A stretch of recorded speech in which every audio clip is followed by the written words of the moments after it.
নমস্কার, রান্নাঘরে মহারানীতে তোমাদের সবাইকে স্বাগত। আজকে দেখাবো আমি গরমের আরেকটি খুব সুস্বাদু খাবার, ঝিঙে। এখন আমরা ঝিঙে কিন্তু খুব খাই, গরমে ঝিঙেটা খুব পাওয়া যায়। চলো ঝিঙে দিয়ে ঝিঙে বেসনের তরকারি করে দেখাবো। ঝিঙেগুলোকে দেখো আমি খুব পাতলা পাতলা করে, মানে একদম পাতলা, মানে যেমন আমরা বেগুনিতে বেগুন কাটি সেরকমভাবে কেটে নিয়েছি। আচ্ছা, প্রথমে আগে ঝিঙেটাকে দেখো বেসন দিয়ে গুলে এটাকে কিন্তু তেলে ভেজে নেব। দেখো এবার আমি একটা বাটি নিয়েছি, বাটিতে প্রথমে নিয়ে নেবো বেসন। আচ্ছা, বেসনটা আমার যেরকম ঝিঙে আছে, খুব পাতলা তো হবে না, একটু ঘন করে বেসনটা গুলতে হবে। সেই জন্য বেসনটা কিন্তু আমি আমার মানে যতগুলো বেসন ঝিঙে নিয়েছি সেই মাপ মতো নিয়ে নিয়েছি বেসন। এবার দিয়ে দেবো হচ্ছে নুন, দেবো কালো জিরে, দেবো বেসনের মধ্যে একটু কালো জিরে দেবো। কালো জিরে দিয়ে মাখলে কিন্তু বেসনে যে কোনো ভাজা কিন্তু খেতে বেশ ভালো লাগে। কালো জিরে দিয়েছি, এবার দিয়ে দিচ্ছি পরিমাণ মতো নুন, আর দিয়ে দেবো হচ্ছে সামান্য পরিমাণে হলুদ গুঁড়ো। দেখো এবার এগুলোকে খুব ভালো করে মিশিয়ে নেব।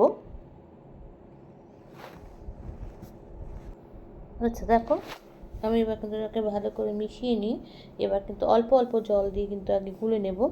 খুব মানে দেখো পাতলা করব না, মোটামুটি ঘন করব, মোটামুটি করব। আবার বেশি পাতলা করলে কিন্তু বড়াটা ভাজা যাবে না, সেই জন্য এবার দেখো আমি নিয়ে মেখে নিচ্ছি। কিন্তু এইটা যতটা ঘন হয়েছে তার থেকে আর একটু জল দিয়ে আর একটু পাতলা করে নেব। আচ্ছা দেখো, সরষের তেলটা কিন্তু আমার গরম হয়ে গেছে। এবার প্রথমে কিন্তু আমি যে ব্যাটারটা তৈরি করেছি বেসনের, তার মধ্যে কিন্তু এই গরম তেলটা একটুখানি দিয়ে দেবো। তাহলে কিন্তু মানে যে বড়াই করো বা যেটাই ভাজো সেটা কিন্তু খুব মুচমুচে হয়। সেই জন্য কিন্তু দিয়ে দিচ্ছি তেলের মধ্যে, তেল দিয়ে বেসনের সাথে মিশিয়ে নেব। আচ্ছা, কড়াইতে দেখো সর্ষের তেল দিয়ে দিয়েছি, সর্ষের তেলটা কিন্তু গরম হয়ে গেছে। এবার কিন্তু আমি ঝিঙেগুলোকে ভেজে নেব। এবার ঝিঙেগুলোকে দেখো আস্তে অল্প বেসনে, বেশি মানে মোটা করিনি, অল্প বেসন দিয়ে মানে এক কোটে মাখিয়ে কিন্তু ঝিঙেগুলোকে দিয়ে ভেজে নেব। আর এভাবে কিন্তু ঝিঙে তোমরা এটাকে কিন্তু এমনি বড়া বা চপ করেও খাওয়া যায়। আমি এটাকে আবার একটু তরকারি, মাখা মাখা তরকারি নিরামিষ দিনে হিসাবে রান্না করেছি। নিরামিষ দিনেও কিন্তু এভাবে ঝিঙের বেসন দিয়ে বড়া করে বেশ ভালো লাগলো খেতে, রান্নাটা বেশ নতুনত্ব। ঝিঙে আমরা সাধারণত ঝিঙে পোস্ত, ঝিঙে পাঁচমিশালি তরকারি বা ঝিঙে দিয়ে কোনো শুক্তোতে দিয়ে এভাবে আমরা রান্না করে খাই, কিন্তু এইটা কিন্তু বেশ একটা নতুনত্ব রান্না, তাই আমি তোমাদেরকে করে দেখাচ্ছি। ঝিঙেগুলো কিন্তু ভাজা হয়ে গেছে, দেখতে পাচ্ছ। খুব একটা কিন্তু মানে খুব লাল করে ভাজিনি, মোটামুটি ভেজেছি। আর এইভাবে কিন্তু আমি দুটো বড়া খেয়ে দেখিয়েছিলাম, খুব সুন্দর লাগছিল খেতে। ডালের পাতে কিন্তু ঝিঙে এরকম বড়া করে কিন্তু খাওয়া যায়। আমরা সবসময় আলু ভাজা, ঢেঁড়স ভাজা, পটল ভাজা, বেগুন ভাজা এসব খাই, কিন্তু ঝিঙের এরকম বড়া দিয়েও কিন্তু ডালের পাতে কিন্তু খেতে খুব ভালো লাগবে। আচ্ছা দেখো, ঝিঙে কিন্তু আমার একদম ভাজা হয়ে গেছে। ঝিঙের বড়াগুলো দেখাচ্ছি তোমাদের, দেখো কি সুন্দর দেখতে হয়েছে। আর এরকম কিন্তু গরম গরম ডালের পাশে, মুসুরির ডালের ভাতে কিন্তু এরকম ঝিঙের বড়া কিন্তু খেতে খুব ভালো লাগবে। আচ্ছা, ঝিঙে যেহেতু ভাজা হয়ে গেছে, এবার চলো একটা মশলা করব। সেই মশলাটা কী কী নিয়েছি তোমাদেরকে দেখাচ্ছি।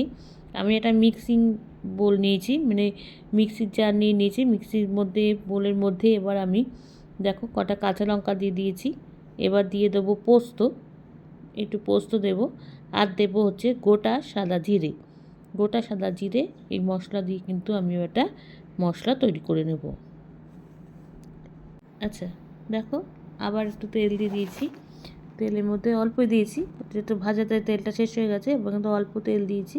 এবার আগে ফোড়নটা দেব, আমি এখানে 5 ফোড়ন দিচ্ছি। চলো ফোড়নটা আগে একটু ভাজা ভাজা হোক। আচ্ছা, 5 ফোড়নটা কিন্তু আমার হয়ে গেছে, ফোড়ন হয়ে গেছে। এবার যে মশলাটা আমি পেস্ট করেছিলাম, মানে সাদা জিরে, কাঁচা লঙ্কা আর পোস্ত, চলো এটাকেই আগে প্রথমে কিন্তু দিয়ে দেবো আমি কড়াইতে। ভালো করে এই মশলাটা কিন্তু ভালো করে কষাবো। এবার দিয়ে দিয়েছি, চলো কিন্তু আমি আস্তে আস্তে কষিয়ে নিচ্ছি, অনেকটা কিন্তু কষে এসেছে। চলো এবার কিন্তু আমি গুঁড়ো মশলাগুলো দিয়ে দেবো। প্রথমেই দিয়ে দিচ্ছি দেখো এখানে হলুদ গুঁড়ো, এই হলুদ দিয়ে দিয়েছি। তারপর দেব হচ্ছে লাল লঙ্কার গুঁড়ো, কাশ্মীরি লাল লঙ্কার গুঁড়ো। এরপর দেব হচ্ছে নুন, প্রয়োজন মতন নুন বা স্বাদ অনুযায়ী নুন। এবার এই গুঁড়ো মশলাগুলো দিয়ে কিন্তু আবার ভালো করে এটাকে কষাবো, মশলাটাকে কষাবো। যতক্ষণ না মশলা থেকে তেল ছাড়ছে ততক্ষণ কিন্তু মশলাটা খুব ভালো করে কষিয়ে নিতে হবে।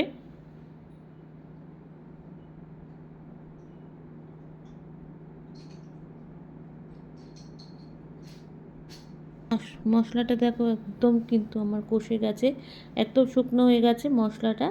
এবার কিন্তু আমি এখানে প্রয়োজন মতন জল দিয়ে দেবো।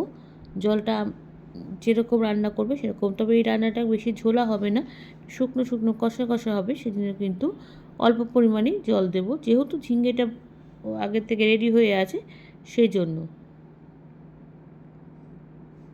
আচ্ছা, ঝোল কিন্তু আমার ফুটতে শুরু করেছে, যেহেতু আমি এখানে কিন্তু গরম জল ইউজ করেছি সেই জন্য কিন্তু ঝোল কিন্তু আমার ফুটতে শুরু করেছে। এবার একটা কাঁচা লঙ্কা দিয়ে দিলাম।